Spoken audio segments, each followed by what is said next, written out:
नमस्कार। एक बार फिर से आप सभी का बहुत बहुत स्वागत है परीक्षा वाले के इस यूट्यूब चैनल में। दोस्तों, हम जो डेली 5 MCQs की सीरीज चला रहे हैं उसका जो अगला भाग है भाग 3, उसको आज हम कंप्लीट करेंगे। तो चलिए आज के सेशन को शुरू करते हैं और देख लेते हैं कि आज का हमारा जो भाग 3 है इसमें हमने कौन कौन से बेहतरीन 5 MCQs को सम्मिलित किया हुआ है। तो चलिए वीडियो को शुरू करते हैं। अब पहला इंपॉर्टेंट प्रश्न आपकी स्क्रीन पर काफ़ी इंपॉर्टेंट प्रश्न है। इससे आपके एग्जाम में प्रश्न 100% पूछे जा सकते हैं। तो आपको बताना है कि 2021 के लिए जो है कुल कितने लोगों को पद्म पुरस्कार प्रदान किया गया है। काफ़ी इंपॉर्टेंट प्रश्न है। तो 2021 में कुल कितने लोगों को पद्म पुरस्कार दिया गया? तो टोटल 119 लोगों को पद्म पुरस्कार दिया गया, जिसमें से 7 लोगों को पद्म विभूषण दिया गया। इसे भी आप याद रखिएगा, पद्म जो विभूषण है यह 7 लोगों को दिया गया। उसके बाद 10 लोगों को दिया गया पद्म भूषण दिया गया, पद्म भूषण दिया गया। और इसमें से 102 लोगों को दिया गया आपका पद्म श्री पुरस्कार। तो आप इसे याद रखिएगा, आपसे यह भी नंबरिंग भी पूछी जा सकती है। तो टोटल पद्म पुरस्कार कितने दिए गए? तो टोटल 119 दिए गए तथा इन 119 पुरस्कारों में से 102 पद्म श्री पुरस्कार दिए गए, 10 दिए गए पद्म भूषण और 7 दिए गए पद्म विभूषण। तो इनको आप याद रखिएगा, आपसे एग्जाम में यह नंबरिंग पूछी जा सकती है। अब हम बात करेंगे कि 7 लोग कौन कौन से हैं जिनको पद्म विभूषण पुरस्कार दिया गया।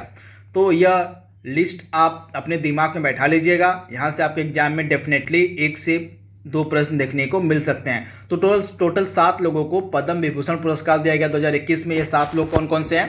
तो शिंजो आबे को दिया गया, जापान के ये हैं। इसके अलावा ये मरणोपरांत तो आप याद ही रखिएगा, यह भी आपसे एग्जाम में पूछा जा सकता है। तो मरणोपरांत को मैंने यहाँ पे हाईलाइट कर दिया, तो इसको आप जरूर से याद रखिएगा। श्री SP बालासुब्रमण्यम, इनको मरणोपरांत दिया गया कला के क्षेत्र में, ये तमिलनाडु के रहने वाले हैं। इसके अलावा डॉक्टर बेले मुनप्पा हेगड़े को चिकित्सा के क्षेत्र में दिया गया, कर्नाटक के रहने वाले हैं। इसके बाद श्री नरेंद्र सिंह कपानी को मरणोपरांत दिया गया विज्ञान और प्रौद्योगिकी के क्षेत्र में, ये USA से संबंधित हैं। इसके अलावा मौलाना वहीबुद्दीन खान को दिया गया, दिल्ली से ये संबंधित है। श्री BB लाल को दिया गया, दिल्ली से संबंधित है। और लास्ट में श्री सुदर्शन साहू को दिया गया कला के क्षेत्र में, ये उड़ीसा से संबंधित है। टोटल 7 लोगों को दिया गया इस वर्ष पद्म विभूषण पुरस्कार। इन 7 लोगों के नाम तो आपके दिमाग में होने ही चाहिए, क्योंकि अक्सर एग्जाम में पद्म भूषण या पद्म विभूषण से ही प्रश्न पूछे जाते हैं। तो पद्म विभूषण केवल 7 लोगों को दिया गया था। इन 7 लोगों के नाम आपको दिमाग में बैठा लेना है, तो इनको आप बिल्कुल ध्यान से देख लीजिएगा। अब हम देख लेते हैं टोटल जो 10 लोग हैं जिनको पद्म भूषण दिया गया, ये कौन कौन से हैं। तो यहाँ पे आप देख रहे हैं कृष्णन नायर, शांता कुमारी चित्रा, इनको कला के क्षेत्र में या केरल से संबंधित हैं। उसके अलावा ये आप पद्म भूषण में ऐसा करिएगा कि ये 4 जो आपके मरणोपरांत लोग हैं जिनको दिया गया पद्म भूषण, इनको जरूर आप याद रखिएगा। मरणोपरांत किसको दिया गया? तरुण गोगोई को दिया गया पब्लिक अफेयर्स के क्षेत्र में, ये आपके मुख्यमंत्री थे असम के। इसके अलावा रामविलास पासवान को दिया गया, बिहार के हैं। केशुभाई पटेल को मरणोपरांत दिया गया, ये गुजरात के हैं। और इसके अलावा श्री कल्बेश सादी को मरणोपरांत दिया गया, ये उत्तर प्रदेश से संबंधित है। तो टोटल 4 लोगों को मरणोपरांत दिया गया पद्म भूषण। तो ये 4 नाम तो आपके दिमाग में होने ही चाहिए। तो यह था हमारा आज का पहला प्रश्न, जिसमें हमने पद्म पुरस्कार 2021 के बारे में बात की। तो इनके बारे में आप याद रखिएगा, यहाँ से आपके एग्जाम में डेफिनेटली प्रश्न देखने को मिल सकते हैं। वही अगर हम पद्म पुरस्कारों की स्थापना की बात करें, तो ये जो आपके पद्म पुरस्कार हैं ये कब से दिए जा रहे हैं? तो आपके जो पद्म पुरस्कार हैं ये 1954 से प्रदान किए जा रहे हैं। इन पुरस्कारों की जो शुरुआत है 1954 से हुई है, तथा ये भारत रत्न के बाद, भारत का सबसे सर्वोच्च, आप याद रखिए, जो भारत रत्न पुरस्कार है यह भारत का सबसे सर्वोच्च नागरिक सम्मान है। तथा भारत रत्न के बाद किसका स्थान आता है? तो भारत रत्न के बाद स्थान आता है पद्म पुरस्कारों का। यानी कि पद्म पुरस्कार जो होते हैं ये भारत के दूसरे सबसे उच्च नागरिक सम्मान है। तो इनको आप याद रखिएगा। पद्म पुरस्कार 3 प्रकार के होते हैं, पद्म विभूषण, पद्म भूषण और पद्म श्री। तो ये फैक्ट आपको याद रखना है। बढ़ते हैं हम अगले प्रश्न की तरफ। अगला प्रश्न यहाँ पे हमारा क्या कह रहा है? हाल ही में लद्दाख ने आधिकारिक तौर पर किस जानवर को अपना राज्य पशु घोषित किया है? काफी इंपॉर्टेंट प्रश्न है, तो आप ध्यान दीजिएगा। जो लद्दाख हमारा यूनियन टेरिटरी बन गया है, लद्दाख के द्वारा उसका जो राजकीय पशु है घोषित किया गया स्नो लेपर्ड को, यानी कि हिम तेंदुए को, हिंदी में इसको कहते हैं हिम तेंदुआ। तो हिम तेंदुआ जो है इसको लद्दाख ने अपना राज्य पशु घोषित कर दिया। तो आप इसे याद रखिएगा। इसके अलावा आप देख रहे हैं पिक्चर में ये है क्या, तो यहाँ पे आप देख रहे हैं ये है आपका ब्लैक नेक्ड क्रेन। तो ब्लैक नेक्ड क्रेन को अपना राज्य की पक्षी घोषित किया गया। जैसे भी आप याद देखिएगा, अगर पक्षी पूछे लद्दाख का राज्य की तो हो जाएगा आपका ब्लैक नेक्ड क्रेन, और अगर जानवर पूछे तो आपका हो जाएगा स्नो लेपर्ड। यानी कि दोनों आपको याद रखने, लद्दाख के राजकीय पशु और राजकीय पक्षी मैंने यहाँ पे दोनों लिख दिया है। और राजकीय पशु आपका हो जाएगा स्नो लेपर्ड और राजकीय पक्षी आपका हो जाएगा ब्लैक नेक्ड क्रेन। तो इन दोनों के बारे में आपको याद रखना है। वहीं अगर हम लद्दाख के बारे में बात करें, यह यूनियन टेरिटरी कब बनाया गया था, तो लद्दाख को यूनियन टेरिटरी आपका बनाया गया था 31 अक्टूबर 2019 को। ये डेट आपके दिमाग में होनी चाहिए। तथा इसमें दो जिले हैं, कौन कौन से, लेह और कारगिल है। तो लद्दाख के दो जिले कौन कौन से हैं, लेह और कारगिल। तो आप इसे याद रखिएगा, इसके मात्र दो ही जिले हैं, लेह और कारगिल, जिनके बारे में आपको याद रखना है। तथा लद्दाख के पहले लेफ्टिनेंट गवर्नर यानी कि एलजी कौन बनाए गए थे, तो राधा कृष्ण माथुर जो थे।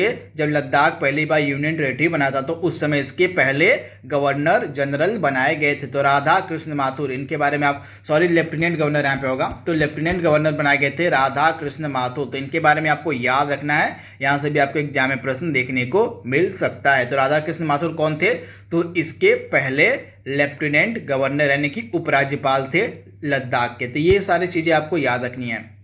अगला प्रश्न यहाँ पे हमारा करंट अफेयर्स काफी इंपॉर्टेंट प्रश्न है। आपको बताना है हाल ही में जो एडिडास है, इसने स्टे इन प्ले अभियान के लिए अपना ब्रांड एम्बेसडर किसे नियुक्त किया है। काफी इंपॉर्टेंट प्रश्न है,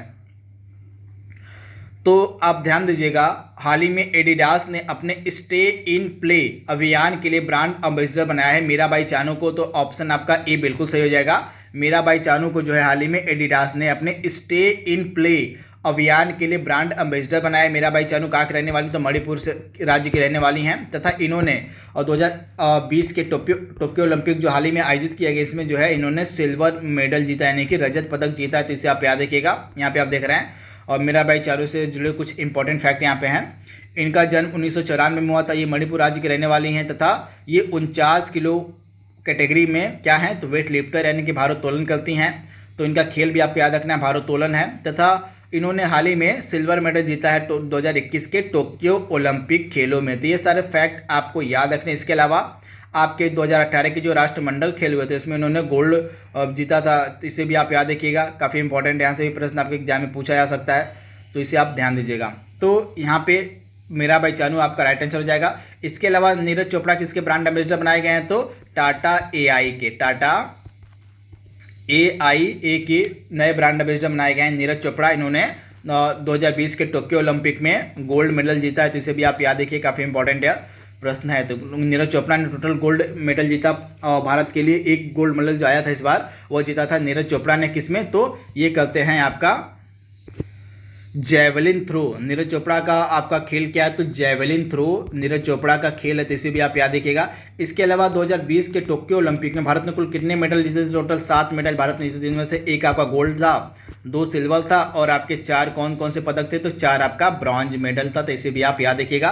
तथा अगला प्रश्न यहाँ पे हमारा है, हाल ही में जो पैरा ओलंपिक खेल आयोजित किए गए, इन पैरा ओलंपिक खेलों में पदक जीतने वाले पहले भारतीय प्रशासनिक सेवा अधिकारी कौन बने। मोस्ट इंपॉर्टेंट प्रश्न है। यानी कि जो हाल ही में टोक्यो में पैरा ओलंपिक्स खेल आयोजित किए गए, इन पैरा ओलंपिक्स खेलों में पहले भारतीय प्रशासनिक सेवा अधिकारी कौन बने जिनके द्वारा कोई पदक जीता गया, तो इनका नाम है सुहास यतिराज। यानी कि ऑप्शन आपका ए बिल्कुल सही है। यह एक आईएएस अधिकारी हैं तथा इनके द्वारा जो है पैरा ओलंपिक्स खेलों में मेडल जीता गया। तो आप इसे याद रखिएगा, ऑप्शन आपका ए बिल्कुल सही। इनका खेल कौन सा है, तो बैडमिंटन। पिक्चर आप देख रहे हैं, ये बैडमिंटन खेलते हैं तथा इन्होंने पैरा ओलंपिक्स खेलों में पदक जीता है। तो इनका नाम आप याद रखिएगा, सुजास यतिराज। तथा इस वर्ष के जो पैरा ओलंपिक खेल आयोजित किए गए हैं, इसमें भारत ने कुल कितने मेडल जीते हैं, तो भारत ने टोटल 19 मेडल जीते हैं। तो यहाँ पे आप देख रहे हैं, भारत के द्वारा कुल टोटल 5 स्वर्ण, 8 रजत और 6 कांस्य पदक को मिला के टोटल 19 पदक भारत ने जीते हैं। तो आप इसे याद रखिएगा। तथा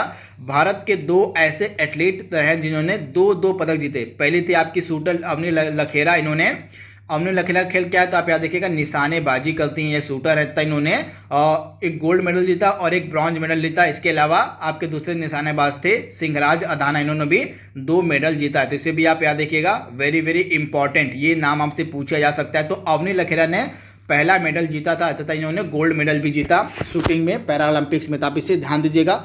इसके अलावा अन्य भी खिलाड़ी थे पैरालंपिक्स में जिन्होंने मेडल जीता। सुमित अंतिल हो गए।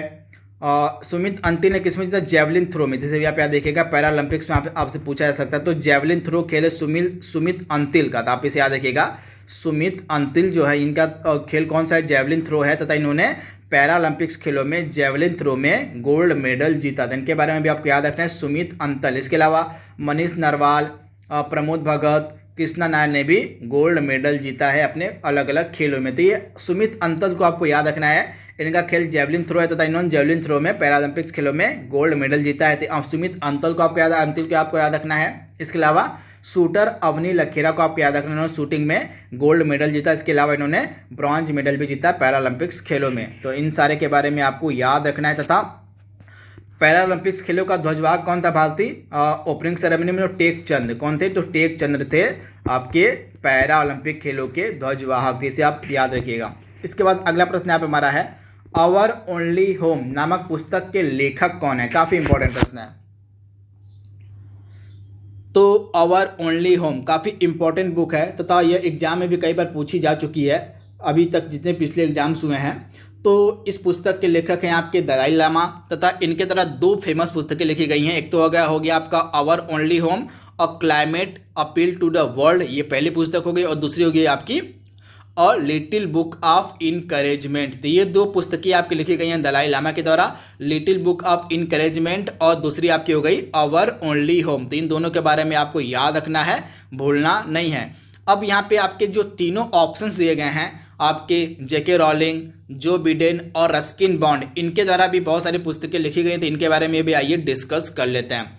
तो जेके रॉलिंग की 2 पुस्तकें आपको याद रखनी है, क्रिसमस पिग और द इकाबुग। इसके अलावा इनकी सबसे फेमस पुस्तक कौन सी है? तो हैरी पॉटर। हैरी पॉटर की जो पुस्तक है, हैरी पॉटर पुस्तक की जो सीरीज है, ये लिखी गई इसके द्वारा, तो जेके रॉलिंग के द्वारा ही लिखी गई, तो इसे भी आप याद रखिएगा। इसके अलावा लेटेस्ट इनकी बुक है द इकाबुक और द क्रिसमस पिग, तो ये जेके रॉलिंग के 2 पुस्तकें, इनको आप याद रखिएगा। वहीं हाल ही में जो नए राष्ट्रपति बनाए गए हैं जो बिडेन अमेरिका के, इनके द्वारा 2 पुस्तकें लिखी गई हैं, प्रॉमिस मी डैड और प्रॉमिसेस टू कीप। तो 2 पुस्तकें आपको याद रखनी है। जो बिडेन की जो राष्ट्रपति वर्तमान में है अमेरिका के, प्रॉमिस मी डैड और प्रॉमिसेस टू कीप, तो इनके बारे में आपको याद रखना है। वहीं रस्किन बॉन्ड की कौन कौन सी पुस्तकें हैं? तो रस्किन बॉन्ड की भी 2 पुस्तकें हैं, अ सॉन्ग ऑफ इंडिया और दूसरी है होप ऑन। तो ये दोनों लेटेस्ट पुस्तकें हैं रस्किन बॉन्ड की, अ सॉन्ग ऑफ इंडिया और होप ऑन, तो इनके बारे में भी आपको याद रखना है। तो दोस्तों यह तीसरा वीडियो था हमारा 5 डेली MCQs का। आई होप यह सीरीज आपको पसंद आ रही होगी। तो आज के लिए बस इतना ही। Thank you, thanks for watching, thank you.